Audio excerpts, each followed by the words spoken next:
to go live on the Kelly Cutrara Show, and we're going to talk about stuff and things. Well, obviously, we talk about traffic law and answering questions and what's going on in the media in terms of traffic stuff. So we're just on a commercial break, and we'll be on live with them in a moment. So if you have an opportunity, tune into AM640 because that's where you'll hear it live on the air. Of course, you're watching here. I guess just watch here. And I share it. This is not on the regular traffic services channel. I just happen to be sharing it here so we can have a recording of it and you can watch live if you're interested. Okay. As I sit in radio silence for a minute or two until we go live.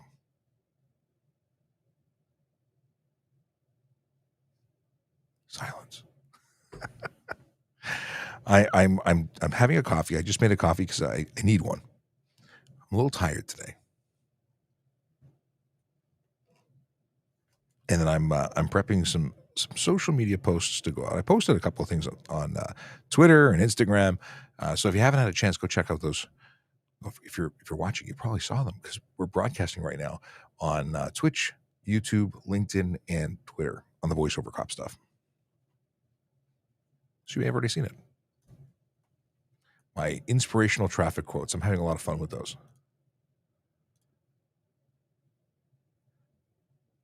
I need background music. I don't want to have anything playing. I like that. I really like this. It's the pre-programmed stuff. I can let this play for a second. I should have background music on all the time, I think. Now there's this button I can press for background music, and I tried doing this last time. I can always turn this off when we go. Oh, I will turn this off when we go to the radio. It's in the background, just a little something. That's under the label chill.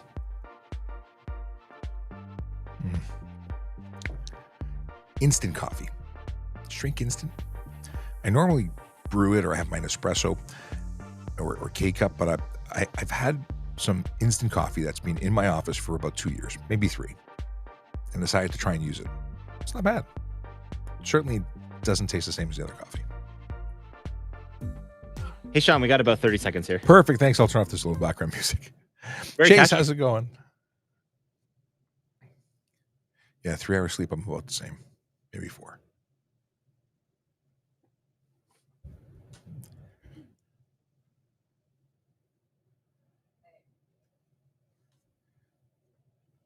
Counting down.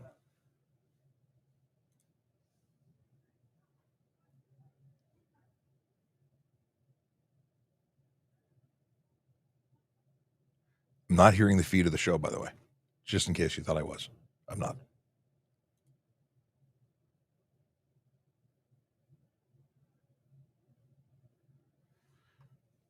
Something I should have asked. You're listening to the Kelly Cutrara Show. It's time to talk with our friend Sean Shapiro. He's Constable Sean Shapiro, the TikTok traffic cop. Welcome to the show, Sean. This is date number 3 between you and I. We're doing this every 2 weeks.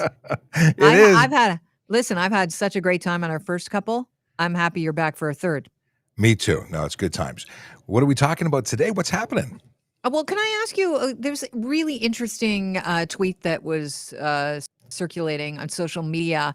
It says a motor officer stopped a 21-year-old on the Gardner Expressway near Jarvis, and he was going 165 kilometers an hour. Speed limit is 90. The young man's dad arrived on the scene and thanked the officer for saving his young son's life. Have you ever had anything like that happen to you, or are parents of young speeders, do they normally get mad, or what's their reaction? I think there's a lot of emotions happening when a vehicle's being taken away for 14 days, a license is being taken away. And very often it's mom or dad's car and they need that for work, but they no longer have access to it. So there's, again, a lot of emotions. I think this particular father should be applauded because he's absolutely right. The officer from my old unit, the motor squad, did interject and potentially save not only his son's life, but somebody else's. And it's a huge thing. Okay, so that's abnormal, though, that someone would say, thank you very much for teaching my son a lesson and saving his life. It's happened in certain circumstances, but high fives all around is not usually what we're expecting. Okay. I was in the car with a friend of mine. We were on a 2-lane road driving up north to the Bruce Peninsula, and we were behind somebody that I like to call a speed bump. They're going really slow. And she's like, I'm going to pass this guy soon. Did you guys know it's legal to pass on a solid yellow line? I'm like, I don't know about that. I'm going to ask Sean, is it? So in Ontario, it's a little unique. There's no law about crossing a solid yellow or white line for that matter, but it's there for a reason. First of all, the color denotes what direction the traffic is going on the other side. So yellow means that you have oncoming traffic when you cross it. White means it's going the same direction. So we can't lay a ticket for crossing the line, but whatever happens afterwards, you are responsible for. And that might be passing in an area that's unsafe. And, usually you'll see these solid lines at a crest of grade where there's no visibility, or on a curve and there's no visibility. And it's really not a good idea to pass in those situations, but it's not illegal. Right. So a solid line basically says not a great time to pass. You want to think this through. Exactly. Okay.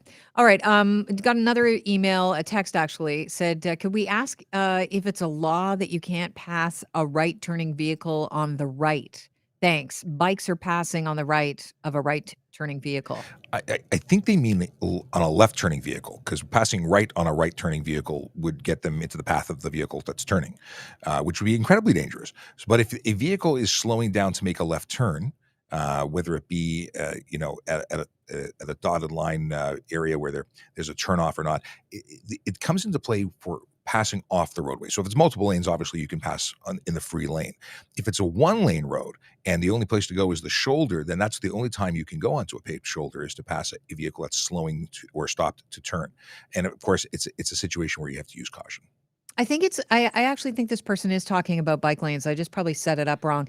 If there's a bike lane and you're turning right and it's obvious you were there before the bike, who's got the right of way there? Does the bike have to stop for the car turning right, or does the car have to keep looking to make sure there's nobody that's going to fly up beside them while they're turning right? So if you're there and you're in the midst of your turn, then the bicycle in a bicycle lane would have to slow down if you're already making your turn. But you do need to take caution and check to see if there's a vehicle or a bicycle, which is a vehicle, is right there. Because if you cut them off, if you cause the collision, you're still responsible. They have to have a reasonable opportunity to slow down. And there's signage that says you have to yield to them. And I think there's a lot of confusion as to right of way and what that really means. So you can't turn out and cause a collision. You're going to be liable. But again, you're making that turn. You're there first. You're being safe. They need to adjust their speed to accommodate you. We're speaking with the Constable Sean Shapiro. He is the TikTok traffic cop. If you've got any questions, I think we can probably squeak some in on the lines as well at 416-870-6400, 1-888-225-TALK. Here's a listener question on the text. Does the pedestrian lose the right of way when they have a solid don't walk hand? I think this person's wishful thinking is that they do. So if there's a solid don't walk, it's an instruction to the pedestrian. You're not supposed to enter the intersection. We do have a problem where people just walk out on their own. Not saying all pedestrians are bad, but there are pedestrians who ignore traffic signals. They can be charged. And of course, they create a lot of congestion because cars can't get out of the intersection. They can't clear and make the turns that they're waiting to do. So we want everyone to be courteous. And yes, you cannot enter the roadway on a don't walk sign. Someone said they were given a ticket for changing lanes in an intersection. I think I know if this is illegal or not, but why don't you clarify the law there? It's not illegal, but you could be making an unsafe move, which is a different situation. But there's no charge in Ontario for changing lanes within an intersection. It's not illegal, even though I grew up thinking it was. Can you pass a vehicle that's parallel parking on a two-way street? Well, if they're so can you cross the yellow line or to go around them? If it can be done safely, you can. It's the same situation as passing in any environment. It has to be done safely. If you cause a collision while you're passing, you're going to be held responsible.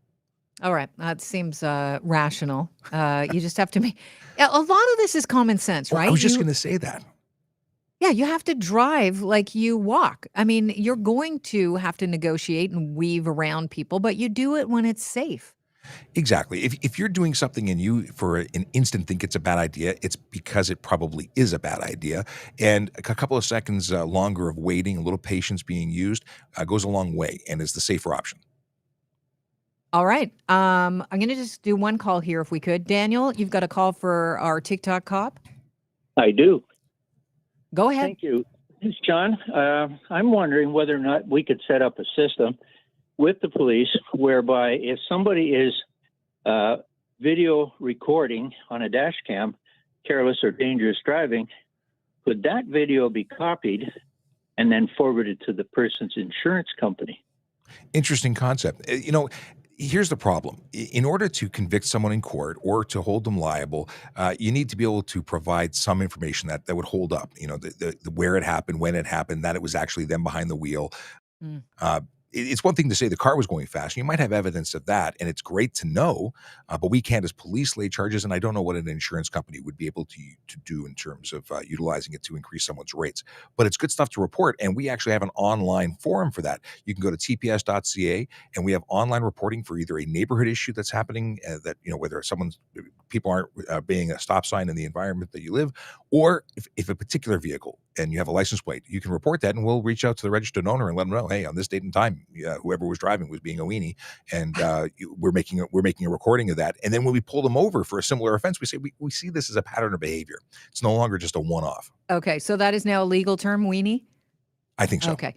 Sean, it's amazing how much time flies when you're on the air with us here. So we may have you a little bit longer and open up the phone lines to calls next time you're back, which is in a couple of weeks. But in the meantime, thank you so much for being here today. It's always a pleasure. Oh, indeed, always a pleasure. We'll see you next time. Cheers. That's Constable Sean Shapiro. All right. So that was it. I can bring back my little background music. David, thanks so much for connecting. It's always a pleasure to jump on the air, and sometimes we do a single hit, sometimes it's a double, and it's always a good time. But we'll do this again real soon. And when I say real soon, I mean not this week, not next week, but the week after. All right. Thanks for hanging out. Of course, we go live Monday to Friday from 10 to 11 on our TikTok channel, our YouTube channel, our Twitch, everywhere. Go to trafficcop.ca to follow us on all our social media platforms.